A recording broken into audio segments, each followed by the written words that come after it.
जो भी छात्र अपने घर पर बैठे हुए टेक्स्ट बुक की रीडिंग करना चाहते हैं, नोट्स बनाना चाहते हैं, फेयर करना चाहते हैं तथा बिहार बोर्ड की तैयारी करना चाहते हैं, वे मेरा वीडियो अवश्य ही देखें।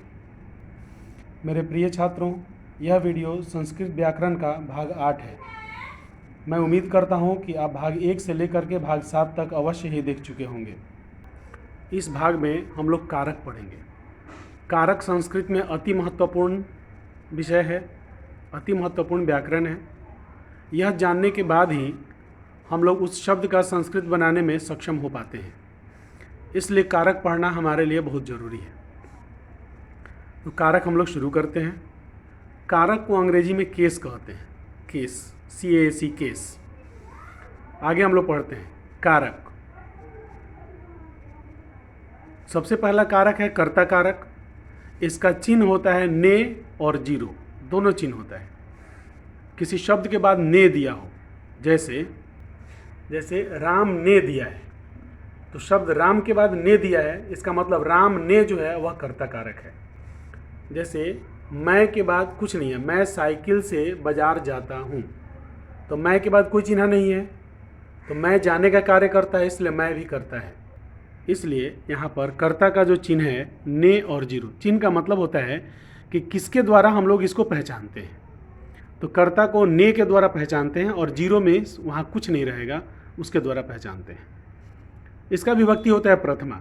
जब हम लोग शब्द रूप लिखते हैं तो शब्द रूप में कर्ता कारक के लिए प्रथमा विभक्ति हम लोग लिखते हैं। अब दूसरे कारक पर आते हैं। दूसरा कारक है कर्म कारक। इसका चिन्ह होता है को और जीरो। इसका चिन्ह होता है को और जीरो। इसका मतलब क्या हुआ कि शब्द के बाद यदि को लिखा हो तो वह कर्म कारक है, या जीरो मीन्स कुछ नहीं हो तो भी वह कर्म कारक है। आइए इसको हम लोग द्वितीय विभक्ति, जब शब्द रूप लिखेंगे तो कर्म कारक के लिए द्वितीय विभक्ति होता है। जैसे राम ने मोहन को मारा, यहाँ पर मोहन के बाद को आ गया, इसलिए मोहन जो हुआ वह कर्म कारक हुआ। तो यहाँ पर हम लोग कर्म कारक, मोहन में कर्म कारक का नियम सब लगाएंगे। यहाँ देखिए लिखा है मैं साइकिल से बाजार जाता हूँ, यहाँ को छिपा हुआ है। मैं साइकिल से बाजार को जाता हूँ, यहाँ को छिपा हुआ है, परंतु बाजार के बाद तो कोई चिन्ह नहीं है, इसलिए चिन्ह नहीं रहने की स्थिति में वह कर्म कारक है, क्योंकि यहाँ को छिपा हुआ है। तो कर्म कारक में क्या होता है, इसलिए कर्म कारक में कभी कभी को रहता है और कभी कभी जीरो रहता है, यह द्वितीय विभक्ति है। अब आइए करण कारक। करण कारक तृतीय कारक है। इसका चिन्ह होता है से या के द्वारा। मैंने शब्द के बाद यदि से लिखा हो तो हम समझेंगे कि यह करण कारक है, या के द्वारा लिखा हो तो भी हम लोग समझेंगे यह करण कारक है। शब्द रूप में करण कारक का स्थान तृतीय विभक्ति में होता है। जैसे मैं साइकिल से बाजार जाता हूँ, तो यहाँ साइकिल के बाद से लगा है, इसलिए साइकिल करण कारक है। इस प्रकार यदि शब्द के बाद से हो या के द्वारा हो, जैसे मैं पेन के द्वारा लिखता हूँ, तब भी वह करण कारक है, तृतीय विभक्ति है। संप्रदान कारक, यह चौथा कारक है, संप्रदान कारक। इसका चिन्ह होता है को या के लिए। यदि शब्द के बाद को हो तो वह संप्रदान हो सकता है, या शब्द के बाद के लिए हो तो भी वह संप्रदान हो सकता है, और यह शब्द रूप में चतुर्थी विभक्ति में आता है। जैसे तुम मेरे लिए पानी लाओ, तो मेरे लिए यहाँ रे लिए है, मीन्स के लिए है, तो मैं और तुम के केस में यह रे लिए हो जाता है, तुम्हारे लिए, मेरे लिए, तो इसको के लिए में ही समझा जाता है, इसलिए यह संप्रदान कारक है। अब अपादान कारक। अपादान कारक का चिन्ह होता है से, परंतु यह कौन सा से है, यह उस वैसा से है जिससे अलग होने का बोध होता हो। देखिए करण कारक में भी से है, इस से के द्वारा का बोध होता है, इस अपादान से अलग का बोध होता है।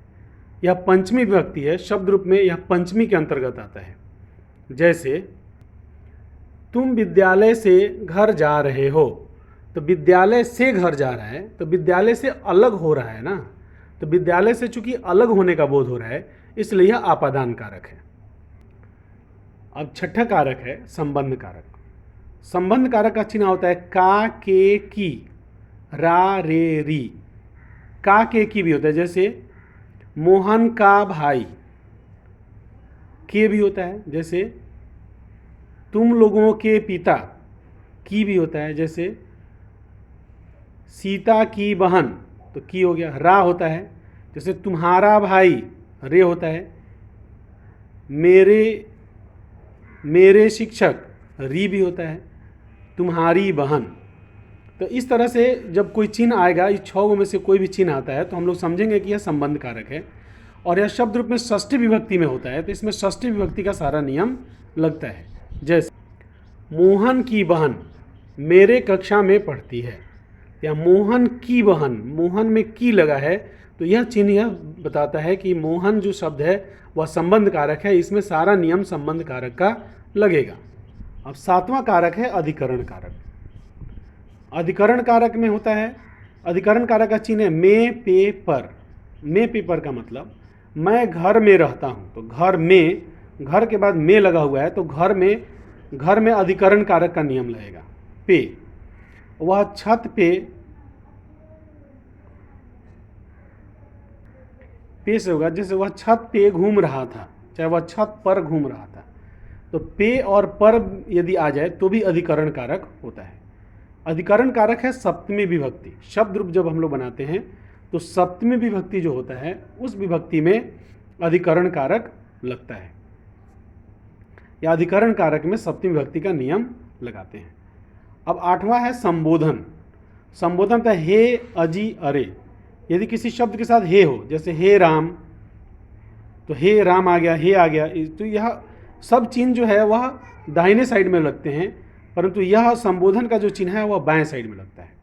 जैसे हे राम, अजी राम, अरे राम, तो यह सब संबोधन कारक होता है और इसमें संबोधन का, शब्द रूप से संबोधन का नियम लगता है। अब कुछ उदाहरण आपको देते हैं। कहता है राम ने मोहन को मारा। राम के बाद ने है तो यह कर्ता कारक हो गया। मोहन को, मोहन के बाद को है, यह कर्म कारक हो गया। मैं साइकिल से बाजार जाता हूँ, तो मैं में कोई चिन्ह नहीं है, परंतु जाता हूँ, जाने का कार्य मैं कर रहा है, इसलिए मैं कर्ता कारक है। साइकिल से, साइकिल के बाद से है तो साइकिल के द्वारा है, तो यह करण कारक है। बाजार को जाता हूँ, को छिपा हुआ है, इसलिए बाजार जो है वह कर्म कारक है। तुम मेरे लिए पानी लाओ, तो तुम, यहाँ पानी लाने का काम कौन करेगा? तुम, इसलिए तुम हो गया कर्ता, चिन्ह नहीं है फिर भी यह करता है। मेरे लिए संप्रदान कारक है। पानी, पानी को लाओ, पानी को छिपा हुआ है, पानी में कोई चिन्ह नहीं है फिर भी कर्म कारक है। इस वाक्य में देखिए तुम पर भी कोई चिन्ह नहीं है और पानी पर भी कोई चिन्ह नहीं है, तो तुम हो गया कर्ता और पानी हो गया कर्म। क्यों हुआ जी? क्योंकि तुमने ही लाने का कार्य किया और पानी को लाया, इसलिए पानी कर्म हो गया। तुम विद्यालय से घर जा रहे हो, तो तुम हो गया कर्ता कारक, इसमें कोई चिन्ह नहीं है, जाने का काम कर्ता करता है, तुम कर रहा है, इसलिए कर्ता कारक है। विद्यालय से, तो विद्यालय से अलग होने का बोध हो रहा है, इसलिए अपादान कारक है। घर को जा रहे हो तो घर कर्म कारक हो गया। मोहन की बहन मेरे कक्षा में पढ़ती है, तो मोहन की लगा हुआ है, इसलिए यह संबंध कारक हो गया। बहन, पढ़ने का कार्य कौन करता है जी? बहन, तो बहन कर्ता कारक है। मेरे, यह संबंध कारक है, रारेरी। कक्षा में, यह अधिकरण कारक है। हे राम मेरी मदद करो, तो राम से पहले हे लगा हुआ है, इसलिए यह संबोधन कारक है। मेरी मदद करो, रा रे री आ गया, इसलिए संबंध कारक है। मदद करो, तो मदद कर्म कारक हो गया। इस तरह से हम लोग कारक को पहचान लेते हैं। तो आप लोग क्या कीजिएगा, इस कारक के रूप को, ये जो कारक लिखा हुआ है यहाँ पर, इस कारक को अपने कॉपी में लिख लीजिएगा। लिख करके इसको याद कीजिएगा, फेयर कीजिएगा। आगे के वीडियो में फिर हम लोग इसके आगे की बात करेंगे। मैं अपने वीडियो में किस्से, कहानियाँ, चुटकुले इत्यादि नहीं दिखाता हूँ। मैं सीधे पॉइंट टू पॉइंट पढ़ाई की बात करता हूँ। इससे आपका समय बर्बाद नहीं हो पाता है। आपका बहुत बहुत धन्यवाद। आप अपने जैसे उत्सुक, जागरूक, लगनशील, जिम्मेवारी निभाने वाले छात्रों से यह चैनल सब्सक्राइब कराएं और बेल के चित्र को दबाएं। हमारे वीडियोज़ में आपको टेक्स्ट बुक की रीडिंग प्राप्त होती है, नोट्स प्राप्त होते हैं, फेयर प्राप्त होते हैं और सभी प्रश्नों के जवाब प्राप्त होते हैं। इससे आप फेयर बना करके अपने बोर्ड की तैयारी कर सकते हैं। पुनः आप सबका बहुत बहुत धन्यवाद।